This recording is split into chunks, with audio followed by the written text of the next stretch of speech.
You've probably heard someone say it, or maybe you've even thought it yourself. Samsung smart TVs are made to break down after a few years, so the consumer has no choice but to buy another one again and again. It's all a marketing trick. That's a bold claim. And today on All Things ElectronX, we're unpacking this belief in full because one of our valued viewers, at TobyBoy7672, specifically asked us to dig deep into this topic. Whether you're a loyal Samsung fan or someone who's had one too many TVs go dark too soon, this video is for you. Make sure to like, share, and subscribe, and if you'd like to support our channel, check the email in our bio. The frustration behind this belief is real. Many consumers have purchased a Samsung TV expecting it to last for years, only to face screen flickering, audio issues, or full panel failure just 2 or 3 years in. Some describe the experience like clockwork. Right after the warranty expires, the TV starts to act up. That's more than just bad luck. It's enough to make someone suspicious. Reddit and consumer forums are full of stories like this. One user shared that their Samsung LED TV started flickering after exactly 2 years. Another had a QLED model fail within 3. Multiple reports involve blown capacitors, faulty backlights, or panel issues. While every brand has some lemons, the consistency of Samsung complaints has made people wonder if it's more than coincidence. Some have accused Samsung of using a tactic known as planned obsolescence. This is the idea that companies build products with a short lifespan on purpose, so you'll need to replace them more frequently. It's not a new idea. Light bulbs, smartphones, and laptops have all been accused of the same thing. But when it comes to TVs, especially expensive ones, the thought of intentional failure feels especially infuriating. Samsung is one of the biggest electronics manufacturers in the world. Their TVs are known for sharp displays, vibrant colors, and advanced smart features. But as the market got more competitive, it's possible they began cutting corners to maintain profit margins, especially in mid to entry-level models. Lower-grade parts can wear out quicker, even if the overall design seems premium. Let's talk about capacitors for a moment. These small components regulate power inside your TV. In the late 2000s, Samsung settled lawsuits involving faulty capacitors in TVs and monitors. Though the quality has improved, some users still report swelling capacitors even in newer models.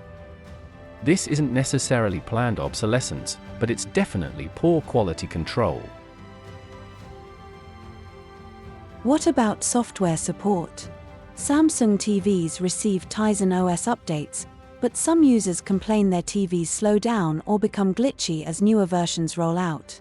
In some cases, apps stop working altogether. While this mirrors what happens with smartphones, it feels wrong in a device that should last for many years. When your $1,000 TV starts lagging during Netflix or freezes on YouTube, it's understandable to feel cheated. Now, let's be fair, not all Samsung TVs fail early. High-end models like the Neo QLED series often perform well for 5 to 7 years, and sometimes more with proper care. But these models are costly, and not everyone can afford them. Budget models seem to be where most of the complaints lie, especially those sold during major sales or bundled deals. So, is it intentional? There's no hard proof that Samsung intentionally builds their TVs to fail. But if a pattern exists where cheaper parts, short warranties, and slow software make a TV effectively unusable in 2 to 3 years, that feels like design by neglect. Whether that's poor engineering or strategic planning, the outcome is the same for frustrated customers.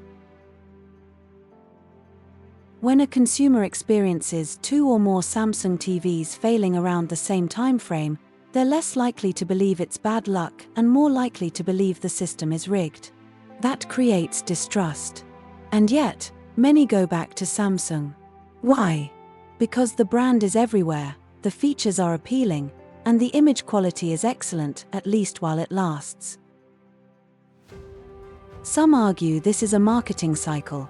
Create a product that wows upfront, fails quietly, and compels repurchase.